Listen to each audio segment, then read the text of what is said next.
क्या आपको पता है कि दुनिया का सबसे महंगा कार कौन सा है? थर्मोमीटर्स एरोप्लेन में ले जाना अलाउड क्यों नहीं है? ट्रांसपेरेंट आइस ये कैसे बनता है? और भी कुछ अमेजिंग और नई चीजें जानेंगे इस वीडियो में, तो चलिए शुरू करते हैं। Fact number 12, IE and EG हम सभी ने इन शॉर्ट फॉर्म्स का कहीं ना कहीं तो यूज किया ही होगा। इसके बारे में थोड़ा और जानेंगे इस वीडियो में। IE दरअसल शॉर्ट फॉर्म है एक लैटिन फ्रेज का आई डेस्ट, यानी ID का शॉर्ट I है और EST का शॉर्ट फॉर्म E, जिसका एक्चुअल में मतलब है दैट इज, ठीक है, ट्रांसलेट करने के बाद। और EG होता है एग्जाम्पली ग्रेशिया का, जो कि एक लैटिन फ्रेज ही है और जिसका मतलब है for the sake of example, यानी उदाहरण के लिए, जिसे हम आसान शब्दों में लिखते हैं एग्जाम्पल गिवन। तो अब कभी भी आप इसे जब यूज करेंगे तो आपको इतना तो पता होगा कि ये आया कहाँ से। फैक्ट नंबर 11, आपको पता है दुनिया का सबसे कठिन टंग ट्विस्टर कौन सा है? जा पूछ क्या? ये देखिए, इसे पढ़ने की थोड़ा कोशिश कीजिए।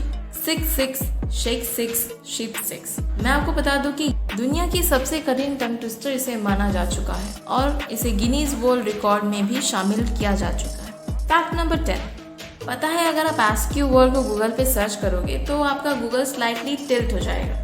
अगर आपको यकीन नहीं हो रहा है तो आप चेक जरूर कीजिएगा पर इस वीडियो के बाद।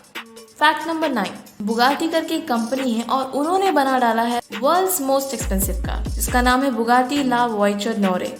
एक टायर अगर आप खरीदने जाओगे ना उस कार का, तो वो 10 लाख के आसपास आपको मिलेगा। इस कार की कीमत है $18.7 मिलियन, यानी अगर हम इंडियन रुपीस में इसे देखें तो 132 करोड़, यानी 132 करोड़ का है। बाप रे। इस कार ने अभी तक एक ही मॉडल बनाया था और वो भी किसी ने खरीद लिया। कई लोग कहते हैं कि क्रिस्टियानो रोनाल्डो ने इसे खरीदा है और कई लोग कहते हैं कि किसी चेयरमैन ने खरीदा है, बट अभी तक इसका फर्स्ट ओनर कौन है किसी को भी नहीं पता है। ये अभी तक सीक्रेट है। फैक्ट नंबर 8, क्या आपने कभी नोटिस किया है जितने भी कॉन्टिनेंट्स हैं, ठीक है, हमारे वर्ल्ड में जितने भी कॉन्टिनेंट्स के नाम हैं वो शुरुआत भी और एंड भी एक ही लेटर से करते हैं। यानी जैसे कि आप देखो, अमेरिका A से शुरू हो रहा है और एंड भी A से हो रहा है। Africa same, Antarctica again same. Fact number 7, क्या आपको पता है कि यूनाइटेड स्टेट्स में जितने भी राज्य के नाम हैं, यानी जितने भी स्टेट्स हैं उसमें और उनके जो नेम हैं उनमें से किसी में भी Q नहीं आता है, यानी Q लेटर यूनाइटेड स्टेट्स के किसी भी राज्य के नाम में नहीं आता है। और ये थोड़ा सा वियर्ड फैक्ट, वियर्ड भी कह सकते हैं या पता नहीं कैसे, पर एक भी Q लेटर नहीं है। फैक्ट नंबर 6, एरोप्लेन में थर्मोमीटर्स अलाउड क्यों नहीं होते? थर्मोमीटर्स में मर्क्यूरी होता है और मर्क्यूरी एल्यूमिनियम से रिएक्ट करता है, ठीक है। अगर गलती से थर्मोमीटर गिर गया और टूट गया तो फिर उसमें प्रेजेंट जो मर्क्यूरी है वो प्लेन के सरफेस को डैमेज कर सकता है, क्योंकि प्लेन पूरा एल्यूमिनियम से बना होता है। तो आप खुद सोचिए ये कितना डेंजरस है। अभी के जो थर्मोमीटर्स आते हैं, इलेक्ट्रॉनिक थर्मोमीटर्स, उनमें कोई मर्क्यूरी प्रेजेंट नहीं होता, तो वो ले जाना अलाउड है, ठीक है। मैं फिर से बताती हूँ, पहले के जो मर्क्यूरी वाले थर्मोमीटर्स थे वो ले जाना अलाउड नहीं है, पर अभी के जो डिजिटल थर्मोमीटर्स हैं उन्हें ले जाना अलाउड है। फैक्ट नंबर 5, जब कोई इंसान मरता है तो सबसे आखिर में जो उस इंसान की सुनने की शक्ति जाती है, यानी जैसे वो तुरंत अभी मर गया, ठीक है, हमें लग रहा है कि चला गया, पर वो थोड़ा बहुत अभी भी सुन सकता है, ठीक है। फिर उसका भी क्या ही फायदा, सुन के भी क्या ही कर लेगा कोई इंसान। Fact number 4, social media.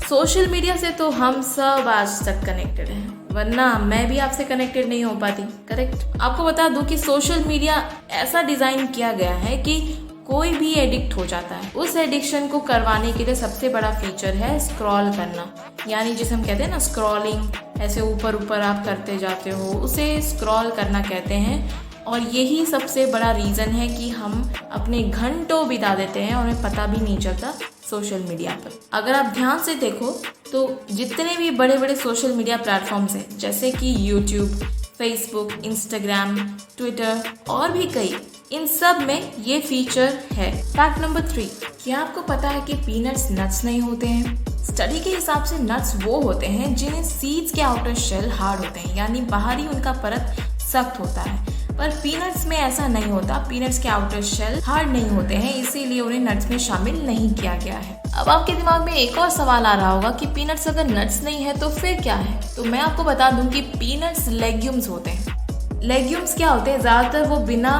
ताकत लगाइए, अपने आप ही टूट जाते हैं 2 भागों में। लेग्यूम्स के अंदर जितनी जो दालें होती हैं वो आती हैं, दाल हो गए, सोयाबीन हो गए, ठीक है। उसी तरह पीनट्स भी होते हैं, पीनट्स भी अपने आप ही 2 भाग में टूट जाता है। और जो प्रोटीन्स और कार्बोहाइड्रेट लेग्यूम्स में मिलती हैं, उसी तरह के प्रोटीन्स और कार्बोहाइड्रेट पीनट्स में मिलते हैं, इसीलिए पीनट्स को लेग्यूम्स माना जाता है। तो अब आप समझ गए कि पीनट्स को हम नट्स नहीं कहते हैं, बल्कि हम उसे लेग्यूम्स के अंदर शामिल करते हैं।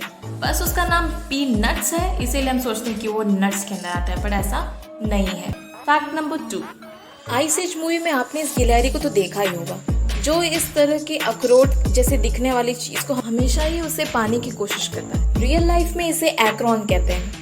ये एक्चुअल में है, हाँ, ये ऐसा नहीं है कि एनिमेटेड है, ये रियल लाइफ में इसे एक्रोन कहते हैं। ये ओक ट्री से मिलता है। फैक्ट नंबर 1, पता है अगर आप नॉर्मल वाटर को रेफ्रिजरेटर में डालोगे तो जब वो आइस बनेगा तो वो थोड़ा व्हाइटिश कलर में हो, पर अगर आप गर्म पानी को आइस में बनाने के लिए रखोगे तब जब आइस बनेगा तो वही ट्रांसपेरेंट आइस बनेगा। ऐसा कैसे हो जाता है? देखो, ऐसा इसीलिए होता है क्योंकि जब नॉर्मल पानी होता है तो उसके अंदर नाइट्रोजन बंद होते हैं, ठीक है। तो जब आप नॉर्मल पानी डाल देते हो आइस बनाने के लिए तब वो ट्रैप हो जाते हैं और उस वजह से वो व्हाइटिश दिखता है। पर जब आप बॉईल करते हो तब उसमें से हाइड्रोजन गैसेस बाहर निकल जाती है, यानी वो इवेपोरेट हो जाता है और आपको फिर दिखता है ट्रांसपेरेंट आइस। वैसे हम हमेशा ये अपने घर में परफॉर्म करते हैं, पर हमें कभी भी इस बात पे गौर नहीं करते कि ऐसा क्यों होता है। इस वीडियो में लाइक, शेयर, कमेंट करना मत भूलना और चैनल को सब्सक्राइब करके बगल वाले बेल आइकन को भी दबा देना।